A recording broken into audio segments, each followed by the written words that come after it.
Hey guys, I am back from SRO Esports last weekend, and a lot of you guys have been asking how the GT3s are in Automobilista 2 now that they have been updated to the 1.5 physics as well.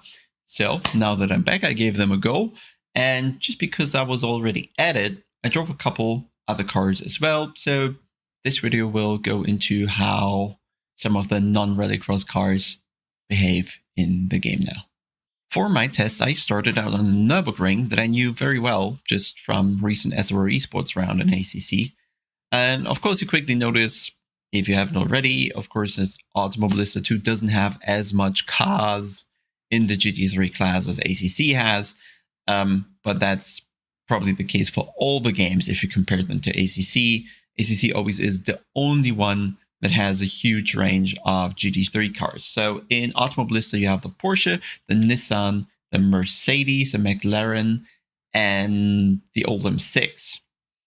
I started out with the Porsche, and I quickly noticed during driving that I didn't really need the traction control. I saw it was engaging, but even on the lowest level, didn't really allow me to get the rear sideways, like at all. So I couldn't really control where the car was heading with the throttle pedal, and I felt there was more grip available.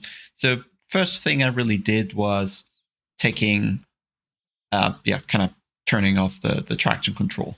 And then I noticed, okay, there's a couple lap times done. They're pretty much on pace with what ACC has on the AMS2 leaderboards. But as we also know, AMS2 leaderboards are always kind of, well, not empty, but they aren't really competitive. So I took the Porsche for the spin, turned off the TC, dialed in the setup just a tiny bit. Everything on the setup side really felt rather intuitive. The car really responded to all the changes. But there's also something with the aero map where I feel all the cars are, if not the same, they're at least very, very similar. So I ended up, except for the M6, I really ended up with all the cars with kind of the maximum rake setting, just because it, in fact, made the rear more planted. So all the cars seem to have an aero map that gives more downforce to the rear end comparatively to the front when you raise the rear compared to the front. So more rake would make the car more planted in downforce scenarios, and then gives you a little more rotation in the mechanical grip situations.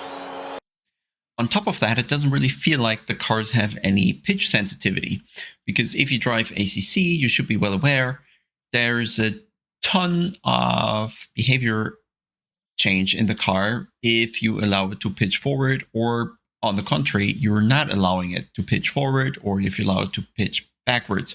There's a huge change in balance in the car depending on in which situation the car really is. And I feel in AMS2 right now, in the GT3s, you can pretty much do anything with the car in any situation, and it doesn't really behave any differently. So you can just go into the corners, slam the brake as hard as you can. You really don't have to worry about your rear end being lifted up in the air and the front diving too much and your aero balance suddenly changing very aggressively.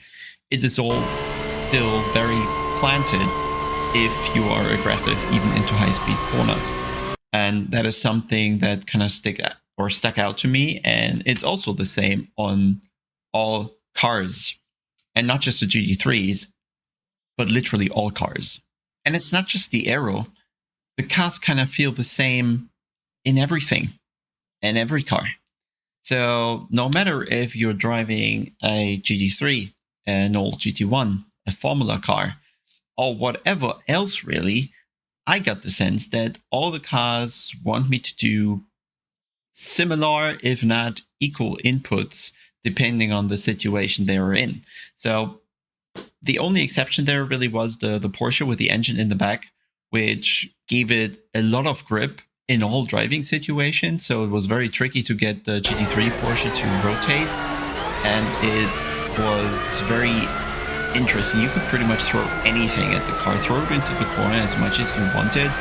It would still kind of bite and stay stable. It was very tricky to upset the rear on purpose, and only aggressive throttle would do so. Weirdly though, if you take the Cup Porsche, which doesn't have any notable downforce, it was much more stable than the GT3 Porsche. And just given that they both have similar amounts of power, I would have expected this somehow the other way around. So just to give you an idea, I've put against one another the GT3 Porsche, the Cup Porsche, and the Nissan GT-R GT3, where you could see that you can throw them all into the corner in a similar way. And it's very hard to upset the rear on entry. It's almost impossible to get the car sideways on entry unless you put the brake bias all the way to the back and deliberately overbrake the rear axle. You can be as aggressive with the downshift as you want, not going to do a thing. The only difference you really have is once you step onto the power and how much power the car will take before the rear end steps out and goes into the slide that you're definitely seeking here. To better make you understand what I mean, let's just look at a full lap in the Nissan GT-R around the Nürburgring. On the brake, you can be really aggressive. There's a lot of steering angle into turn 1, a bit of oversteer on the exit because of the aggressive throttle, which you need, else the car just won't rotate, and you get the same thing in turn 2, and you'll also see in turn 3, very aggressive into the turn, lots of steering. The front is really tolerant as to what you throw at it. Only the rear end is the thing you can manage, really, and sometimes a short shift can make sense, for example. But as I said earlier, you can see throwing the car around here, you don't really get this feeling of the car ever being hard to control, of there ever being any pitch sensitivity. The only thing that brings the rear around and brings the car on the edge really on entry is to have very aggressive brake bias towards the rear. You can see now in the Schumacher as it's going to be easy flat. I'm neither using the entry or the mid corner curve, and it's still easily flat. And then now also in this, well, kind of chicane in the middle sector here. Only really about transitioning, and there's hardly any braking going on into the downhill right-hander, and the car just carries an exceptional amount of speed. And you'll see now that we go through the endurance chicane, you'll be able to see that this car kind of is something even the AMG and ACC would envy in terms of curb compliance and speed it's taking through the corner here. Only on exit there, a bit squiggly with the rear end, but it's super easy to control, and it never really kind of puts a challenge on you as a driver. And I feel that's also kind of the issue, that I thought that it's all a bit too easy. The cars are just not snappy enough in a way. The tire takes a long time to communicate to you what it's about to do, and once the slide really starts, you have a really good feeling for how much slip there still is left for you to tap into. And I just feel the kind of the gradient from grip to slide is coming way too smoothly, given that these are race cars. And because of that feeling of everything being a bit too easy and too communicative and too predictable, I thought, okay, let's go for a search for something a little more snappier. First thing I thought was, okay, maybe let's take an older car, lots of power, maybe not so much downforce. Old GT1s, McLaren F1 GT-R, powered by a BMW engine, and took that around Long Beach.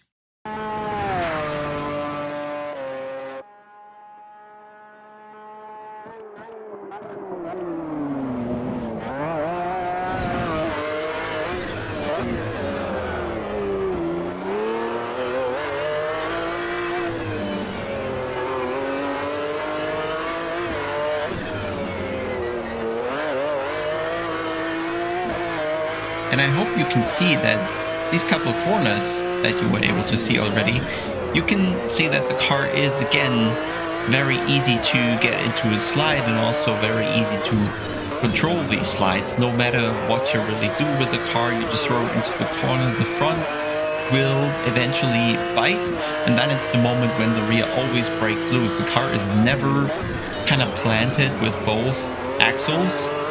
You always want to slide the rear around the front axle. And I don't know, of course, I've not driven any of these cars in real life, but I just feel everything is so similar between GT3 and GT1, and these cars are 20 years apart, and there just should be some kind of difference between them, some difference in difficulty, some difference in the way you need to drive them. But again, I felt the GT1 was rather similar to drive than the GT3s I tried earlier, which means I had to move on and try even more cars. So I went back to the menu, trying to find a car that I would think is going to be snappy, and naturally you'd think Formula cars are snappy. We started with Mika Häkkinen's old V10, 1999 or 2000 or something, McLaren Mercedes, and quickly after just a few laps I was like, no, that is no snappiness in that whatsoever, so scrap that. Then I took at least a tiny bit more recent cars, V8 engine, a Formula 1 car from, must be 2013-14 or something like that, the Formula Razor, where you would also say, well, these are kind of short wheelbase, high power, high downforce cars. They will be more snappy, but I was wrong again. And that finally brought me to, there needs to be a car that is somehow snappy, so I took out the Formula 3 car on Donington.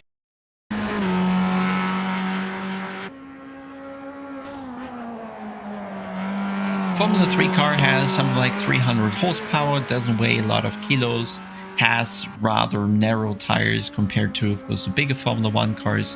And I mean, I checked a lot of onboards just to kind of confirm what I was feeling. None of the real-life cars, neither the GT1, GT3, or the Formula 3 or any other cars, they ever countersteer a lot. Like, countersteering is really just something that happens very rarely when you really overdo it. But here in the game, countersteering and sliding the car is kind of mandatory in every single corner. And even though the setup was, the default setup on the Formula 3 wasn't really that good, so it took me quite some time to figure out what I needed, and the most impactful setting really is the differential. There's a bit with the roll bars and the aerodynamics as well, but the main thing that's going to decide about behavior in all driving situations is always the differential. And of course, in the Formula car, you can separate between the turn in, mid corner, and acceleration phase. Turns out that once everything is dialed in and the car actually turns into the corner without spinning, because the differential really was set up in a wrong way, you are again kind of back to that feeling where the car needs to be driven in that kind of permanent slide past the apex on the exits. So let's go for a lap in the F3 car. Turn 1, you can directly see again, you can do a lot of steering, squeeze something out of the front tires, and what looked kind of squiggly on exit out of turn 1 in the TV cam looks a lot smoother already in the cockpit cam. Now coming down to, well, turn 2, depending on how you count, same thing, car is quite planted here, you can really push the car into the corner over the front axle, there isn't a lot to fear, and then also here aiming for a late apex, power down, and hope the rear somehow comes around. Same is going to happen here. Just flick it in, power down, and the car more or less behaves okay. As soon as we come to the slower corner zone, I think in the chicane we're going to see it here already as well, the car is just sliding, for my personal taste, a bit too much.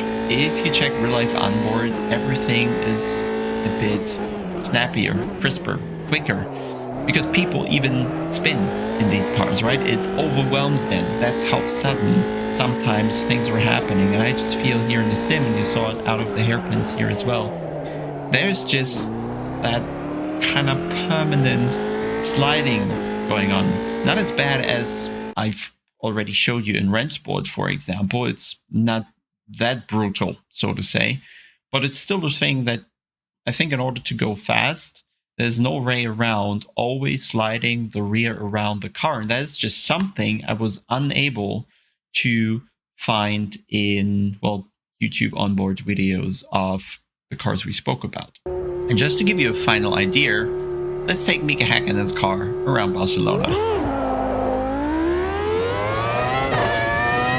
One other thing that annoyed me was that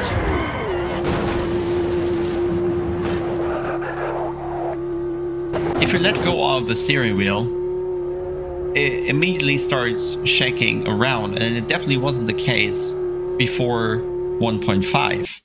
And it's not just that this is happening when you are on the straight and like deliberately let go of the wheel and turn it into one direction or so. You also feel that when changing direction, going through the corners, there's always this phase in the steering where the steering wheel is a bit weird, and it also repeats when you have to counter steer the car, for example. And the slide is always a bit too long before the oversteer force feedback kind of stops and swings back into the normal steering. And I don't know if I can convey this, but this suddenly it starts acting very weird. Like, I can control the slide, but the way the car regains the grip is kind of not aligned with where the tire is pointing. All of a sudden the force feedback keeps going, even though the tire in real life will kind of try to stay in position. But here instead, it's not what you'd call a tank slapper. It's something that genuinely isn't there in real life. And they are probably aware already at Racer, but that was something I don't remember from the 1.4 version, where just a regain of grip leads to a weird way off the steering wheel starting to kind of oscillate in a very annoying way, but it also makes it hard to control the car anymore. And yeah, that is, I think, the one other thing that I noticed during all this driving. A weird way of grip losing and regaining. Here, I don't know what it's doing and why. Okay, I did that little. Let's do one more normal lap.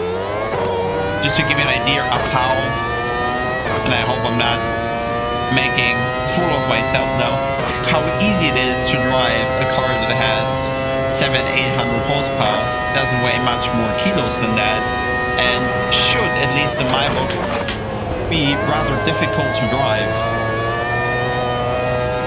I can already tell that out of the corners there's the sliding going on, and I can kind of work with it, and it's no issue whatsoever. Again, real life onboards just kind of don't give me... I just can't find these situations in real life where the cars are permanently sliding over the rear axle. I don't think that should happen in a Formula car or in high downforce cars, just because of how downforce works, right? As soon as the car is sideways a certain amount, the airflow under the car should stop working because it's not going at the direction you're traveling and the way the car is kind of designed. Of course, there's some tolerance, but this just seems a little too extreme here, and the downforce seems... Sorry, just driving absolutely horrible. The downforce seems rather unaffected. So let's try once more, maybe without the talking, so nobody's accusing me of being absolutely awful driver. So I'll just shut up for a minute and a half to do a proper lap without the talking.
this was enough of a demonstration where you were able to see how much sliding there actually is happening, how easy it is to control, and I think there is just no precedent in real life for that. So, what's the verdict here? Honestly, I think I don't know, because I was very positive about the patch when they released the first couple of cars 2 months ago or something. Kind of still seems like there is quite the variety and quality across the entire content of the game. So you'd have cars that are kind of functioning really credible, and there are cars that don't just quite work. And I get that, right? They have a huge variety in cars from different eras, very different concepts, different tires and whatever. And it might just be tricky to kind of display that in just a single engine or so. I'm really guessing in the dark here and trying to get an idea or explain or justify why there's such a variety in the quality of the cars that we're seeing. There should really be a list of cars that is like acting as they should and narrowed down for people trying the game so they really get the best of impression of Automobilista. But I always have the same experience here. I'm sometimes blown away by the game when I drove the Formula Inter, for example, a couple weeks back, or when I drove the rallycross cars a week ago. But then I turned back to the game, I changed the car, and all of a sudden I'm not having a great experience anymore because the car doesn't seem to behave realistic. Well, at all is probably a stretch, but is certainly not in line with what I see in onboard videos, for example. Of course, there's many factors at play here where you could say, yes, in real life, they drive much more conservative setups, or they do this, they do that, and that's because it doesn't correlate and blah, blah, blah. But in the end is, I feel like just this huge ton of content is making it more difficult for Automobilista 2 to excel across the board. And I guess this is where we just come back to ACC and where its strength lies, because it is focusing on a very narrow amount of content, being mainly GT3 cars. I know the GT4s are there, but they're barely driven, yet I still think they're really good. Let's see how the GT2s are if they ever come. And of course, also these other classes like the M2 is a great car. But just the narrow content, I think, makes it easier in so many regards to deliver quality, simply because ACC has this thing where there is a good amount of variety and detail to each individual car, because they can spend so much time on each one of them.